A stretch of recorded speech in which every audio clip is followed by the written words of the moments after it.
نحمده ونصلي على رسوله الكريم أما بعد فأعوذ بالله من الشيطان الرجيم بسم الله الرحمن الرحيم يا أيها الذين آمنوا إذا تداينتم بدين إلى أجل مسمى فاكتبوه وليكتب بينكم كاتب بالعدل ولا يأب كاتب أن يكتب كما علمه الله فليكتب وليملل الذي عليه الحق وليتق الله ربه ولا يبخس منه شيئا فإن كان الذي عليه الحق سفيها أو ضعيفا أو لا يستطيع أن يمل هو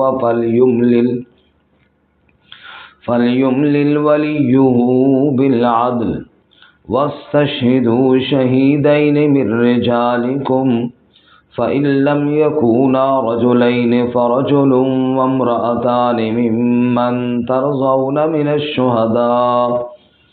من الشهداء أن تضل إحداهما فتذكر إحداهما الأخرى ولا يأبى الشهداء إذا ما دعوا ولا تسأموا أن تكتبوه صغيرا أو كبيرا إلى أجله ذلكم أقسط عند الله وأقوم للشهادة وأدنى ألا ترتابوا إلا أن تكون تجارة حاضرة تديرونها بينكم فليس عليكم جناح ألا تكتبوها وأشهدوا إذا تبايعتم ولا يضار كاتب ولا شهيد وإن تفعلوا فإنه فسوق بكم واتقوا الله ويعلمكم الله والله بكل شيء عليم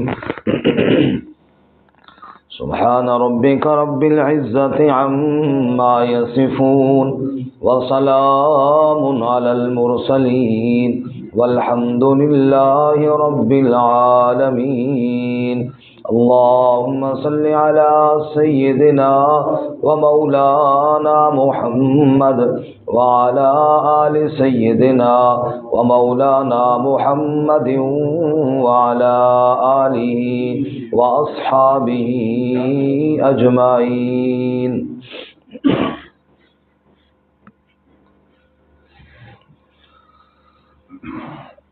معزز سامعین،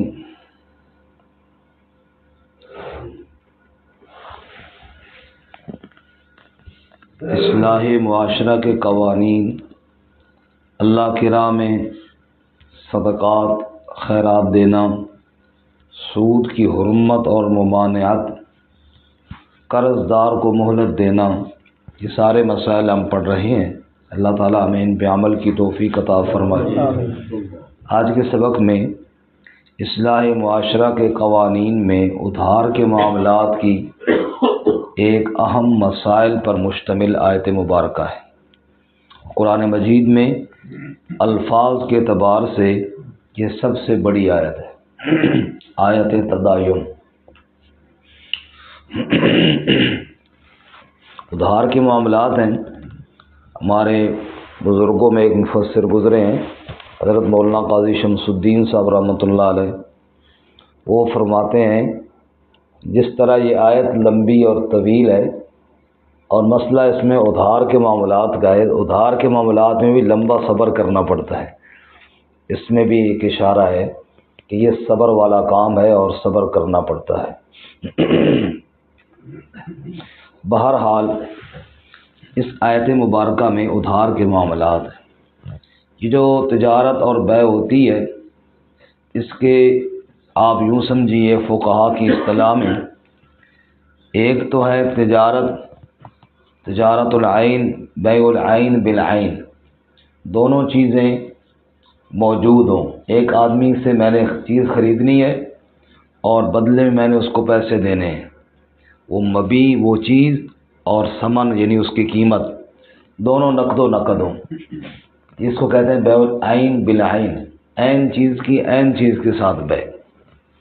اس کو لکھنے کی ضرورت نہیں ہے، نقد و نقدی ادھار ہو گیا تو صحیح ہے۔ دوسری ہے جی بیع الدین بالدین، دین کہتے ہیں قرض کو، ادھار کو، کہ ادھار کی بیع ادھار کے ساتھ، میرے پاس پیسے کوئی نہیں، آپ کے پاس سامان کوئی نہیں، میں کہتا ہوں اچھا جب آپ کے پاس گندم آئے گی نا اور جب میرے پاس پیسے آئیں گے نا پھر جناب اتنی گندم میری ہو گئی، اتنے پیسے آپ کے ہو گئے۔ شریعت میں یہ بیع جائز نہیں ہے، اور کوئی ایک چیز تو موجود ہو نا، کوئی چیز نہیں، ہوا میں سودا ہو رہا ہے جناب، نہ اس کے پاس کوئی چیز ہے، نہ بائے کے پاس ہے، نہ مشتری کے پاس ہے، اور سودا ہو رہا ہے، تو فرمایا یہ سودا ٹھیک نہیں ہے۔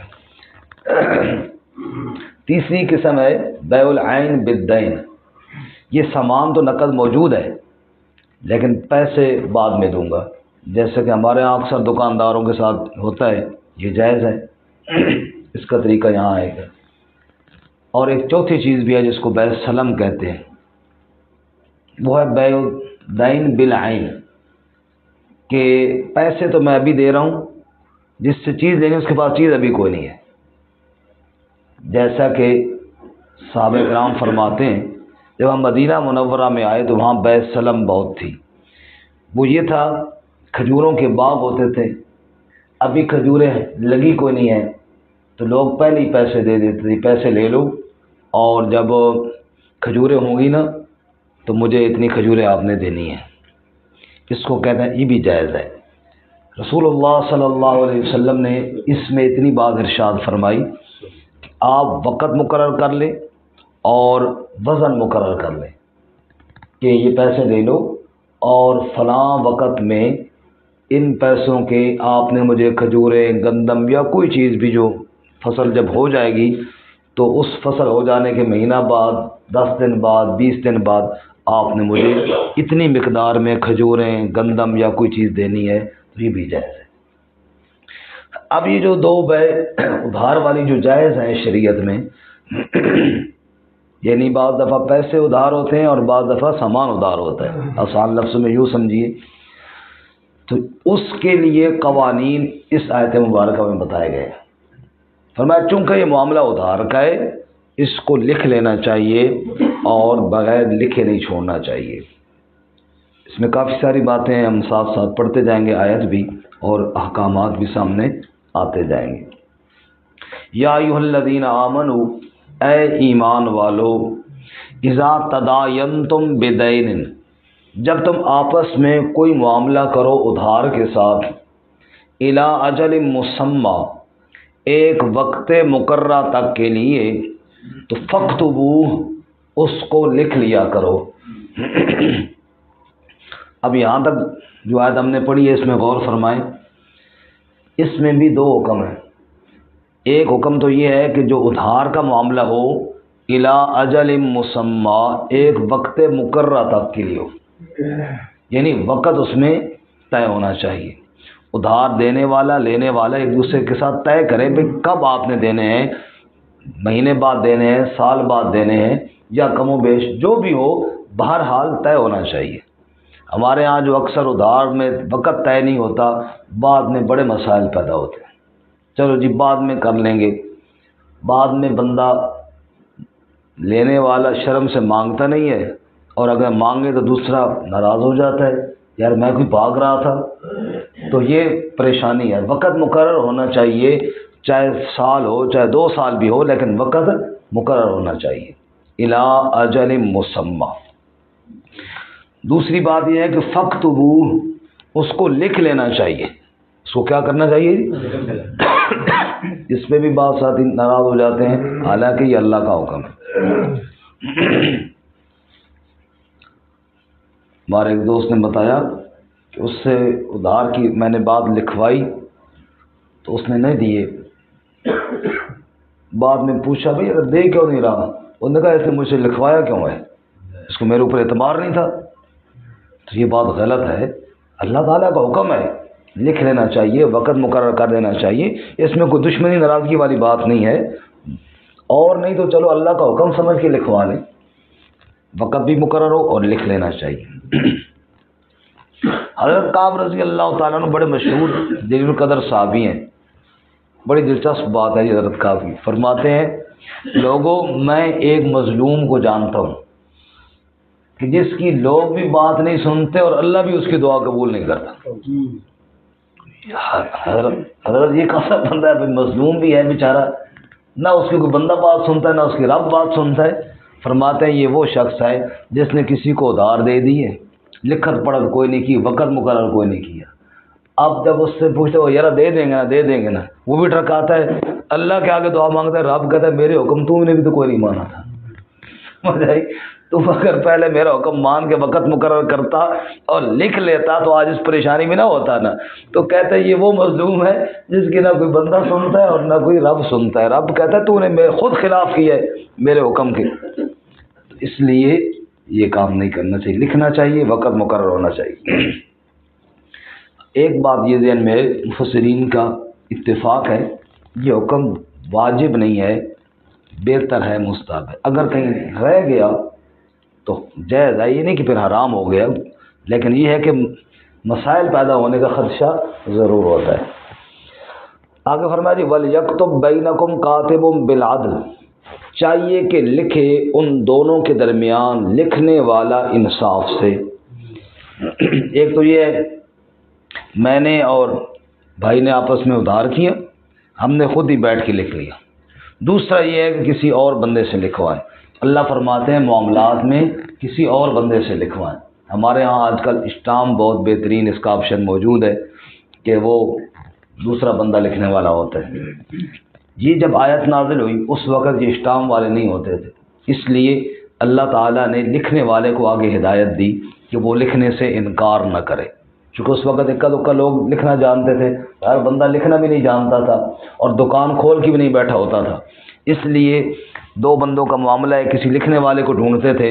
پھر آگے اس کو اللہ نے کہا کہ تمہیں اللہ نے لکھنے پڑھنے کا علم دیا ہے تو تمہیں لکھ دینا چاہیے. وَلَا يَأْبَ كَاتِبٌ، اور انکار نہ کرے کاتب، ان یکتب، لکھنے سے، کما علمہ اللہ، جیسا کہ اللہ نے اس کو لکھنا پڑھنا سکھایا ہے. فلیکتب، بس چاہیے کہ وہ لکھ لے، تو اس کو لکھ لینا چاہیے. اب اگلی بات دیکھو، کاتب کے پاس گئے، آج کے دور میں گئے اسٹامپ والے کے پاس گئے.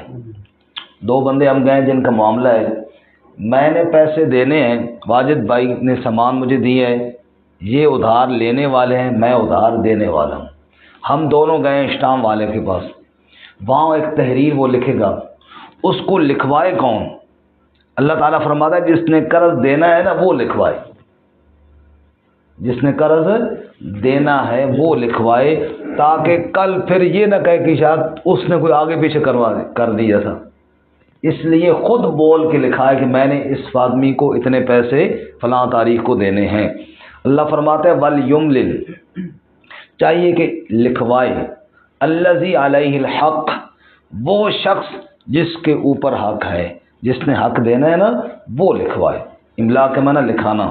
وَلْيَتَّقِ اللَّهَ رَبَّهُ، اور چاہیے کہ ڈرے اللہ تعالیٰ سے جو اس کا رب ہے. لکھوانے میں اللہ سے ڈرے.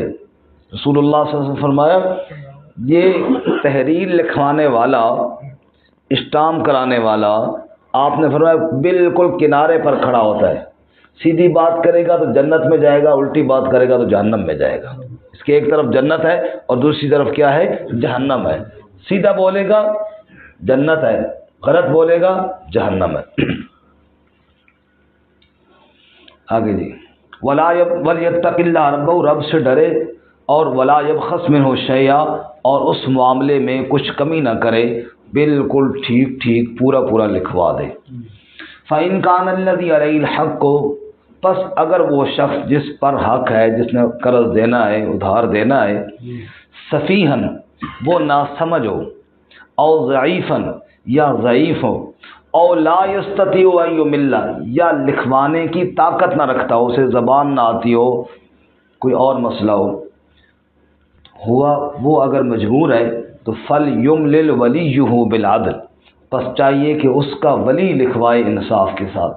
ولی سے مراد کسی بندے کو اپنے جاننے والے کو وہ مقرر کرے، چاہے اس کا رشتہ دار ہو، چاہے اس کا اعتماد والا کوئی دوست ہو، چاہے کوئی بھی ہو، یعنی وہ خود نہیں لکھوا سکتا تو اپنی طرف سے ایک بندہ مقرر کرے اور وہ لکھوائے۔ اب جناب یہ تحریر ہو گئی۔ وَاسْتَشْهِدُوا شَهِيدَيْنِ مِن رِّجَالِكُمْ، اور گواہ بھی بنا لو دو گواہ اپنے مردوں میں سے۔ اپنے مردوں میں سے مراد مسلمان مردوں میں سے۔ مسلمان کے معاملات میں کافر گواہ نہیں ہوتا، مسلمان کے معاملات میں مسلمان ہی گواہ ہوتے ہیں۔ مِن رِّجَالِكُمْ، اپنے مردوں میں سے، یعنی اپنے مسلمان بھائیوں میں سے دو مرد اس پر گواہ بھی مقرر کر لو، جیسا کہ ہمارے ہاں شام میں یہ بات ہوتی ہے اور دو مرد گواہ ہوتے ہیں، اور یہ بہت اچھی بات ہے۔ آگے فرمایا جی فَإِن لَّمْ يَكُونَا رَجُلَيْنِ، پس اگر دو مرد نہ ہوں تو فَرَجُلٌ وَامْرَأَتَانِ، ایک مرد اور دو عورتیں ہو جائیں۔ اگر دو مرد وہاں میسر نہیں ہیں تو پھر گواہوں میں ایک مرد اور دو عورتیں ہو جائیں۔ ممن ترضون من الشہداء، ان میں سے جنہیں تم پسند کرو گواہ، جن کو بنانا چاہو بنا لو۔ دو عورت ایک مرد کے قائم مقام ہو جائے گی۔ یا اللہ یہ دو عورتیں کیوں؟ اللہ فرماتے ان تضل احداہما، اگر ان میں سے ایک بھول گئی، فتذکر احداہما الاخری، تو اس ایک کو دوسری یاد دلائے گی۔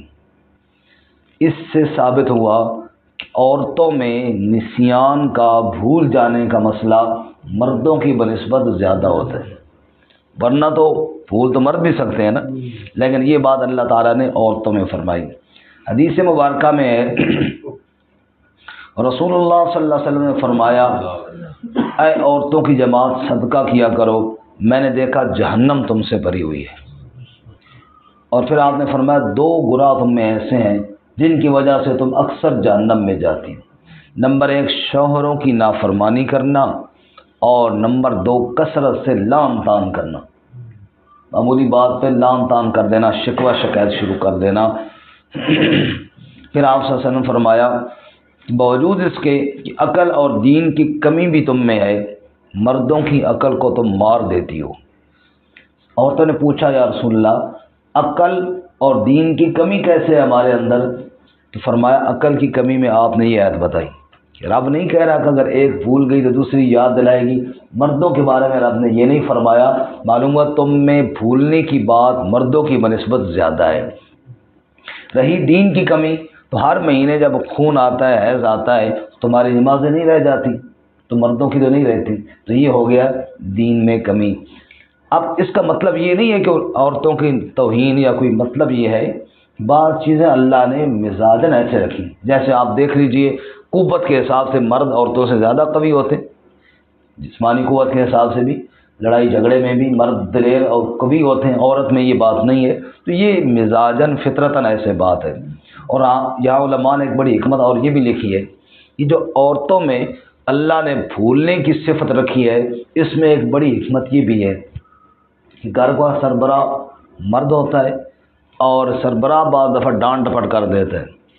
اب اگر ڈانٹ ڈپٹ کرے اور عورت وہ بات سوچتی رہے ہر روز، خود بھی ٹینشن کی مریضہ بنے گی اور گھر کے وہ بھی جہنم بنائے گی۔ اللہ نے اس میں بھولنے کی صفت رکھی ہے کہ بات ہوئی اور بھول گئی، اگلے کام میں مصروف ہو گئی۔ یہ اللہ تعالیٰ کی بہت بڑی حکمت اور نعمت ہے، اللہ کے ہر بات میں حکمت اور نعمت ہے۔ آیت چونکہ بڑی ہے، وقت مختصر ہے، انشاءاللہ آگے کل پڑھیں گے۔ ایک حدیث سنا دیتا ہوں، بخاری شریف میں ایک حدیث آئی ہے، رسول اللہ صلی اللہ علیہ وسلم نے ارشاد فرمایا، یہ چونکہ قرض کی بات ہے نا، تو قرض دینے والا تو دے دیتا ہے اللہ کی رضا کے لیے، لینے والا اگر اس کی نیت یہ ہوگی کہ میں نے اس کو واپس کرنا ہے تو اللہ اس کی ضرور مدد کرتے ہیں، اور اگر اس کی نیت یہ ہو کہ میں نے لے کر تتر ہو جانا ہے تو پھر اللہ بھی مدد نہیں کرتے۔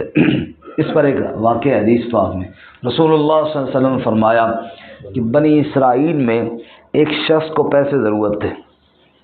اس نے ایک مالدار ایماندار بندے کے پاس گیا. اس نے کہا یار مجھے 1000 دینار چاہیے، میں تجھے ٹھیک 1 سال بعد فلاں تاریخ کو واپس کر دوں گا. اس نے کہا گواہ لے آؤ. اس نے کہا یار میں مسافر بندہ ہوں، یہاں پہ میری گواہی کون دے گا؟ اس طرح کر، اللہ گواہ ہے، بس اللہ کی گواہی بھی مجھے دے. انہوں نے کہا جی ٹھیک ہے، اللہ کا نام تو نے لیا ہے، بہت بڑی ہستی کا نام لیا ہے، بس میں نہیں کہتا کہ حالانکہ معاملات میں انسانی گواہ ضروری ہیں، لیکن چونکہ اس بندے نے احترام کیا، اس نے کہا تو نے نام اللہ کا لیا ہے، میں دے دیتا ہوں، تاریخ مقرر ہو گئی میری تیرے درمیان، سال بعد فلاں تاریخ کو تو نے دینا ہے. اس نے کہا دے دیے. وہ لے کے چلا گیا. ان دونوں بندوں کے بستی کے درمیان ایک دریا تھا، یعنی وہ کشتی میں بیٹھ کے دوسری طرف چلا گیا.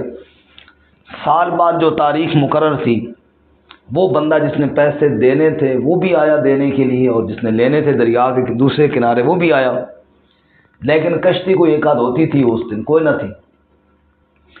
اب وہ بندہ جو دینے والا تھا وہ بھی فراڈی نہیں تھا. اس نے بھی کہا یار میں نے دن مقرر کیا، نام اللہ کا لیا ہے، اور اگر آج آگے پیچھے ہو گیا تو یہ تو بڑی اچھی، کہیں اس کے بارے میں اس کے دل میں یہ شکوہ نہ آ جائے کہ یار اللہ کا نام لے کر فراڈ کر گئے، تو میں نے آج ہی دینے.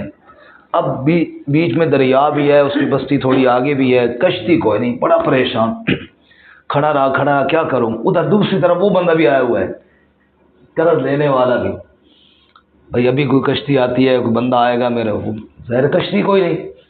حضور فرماتے ہیں وہ جو دینے والا تھا نا، اس نے ایک بانس لیا، اس کے اندر وہ 1000 دینار ڈالے اور دونوں طرف سے اس کو پکا بند کر دیا، رکا بھی لکھ دیا صحیح لپیٹ کے کہ میں آیا ہوں لیکن اب کشتی کوئی نہیں ہے تو میں بھیج رہا ہوں. اور دریا میں پھینک کے کہتا ہے یا اللہ تجھے میں نے ضامن بنایا تھا، ضامن کا کام ہوتا ہے کہ چیز پہنچانا، اے اللہ پھر اب میں تو نہیں جا سکتا، اب تیرے حوالے پہنچا دے یہ قرض اس کا. اللہ کے نبی صلی اللہ علیہ وسلم فرماتے ہیں وہ کھڑا بالآخر اس نے کہا یار مشکل ہے، میرے خیال میں بندہ تو نہیں آیا، فراڈ کر گیا. دیکھا کہ ادھر سے بانس آ رہا ہے ایک بیٹھا ہوا، اس نے کہا چلو یہ لکڑی پکڑ لوں، گھر میں کام آئے گی. تو اس نے بانس اٹھایا گھر لے گیا. جا کر جب کلاڑی ماری تو اندر سے 1000 دینار بھی نکلے اور وہ رکا بھی نکل آیا کہ رب کو ضامن بنانے والا کبھی نقصان نہیں کھاتا. تو رسول اللہ صلی اللہ علیہ وسلم نے بتایا کہ جو قرض لے اور دینے کی نیت ہو، اللہ اس کی یوں ہی مدد کیا کرتے ہیں. اللہ تعالیٰ ہمیں بھی قرآن و سنت کے احکامات پہ عمل کی توفیق عطا فرمائے. اس سے آیت کا اگلا حصہ انشاءاللہ کل پڑھیں گے.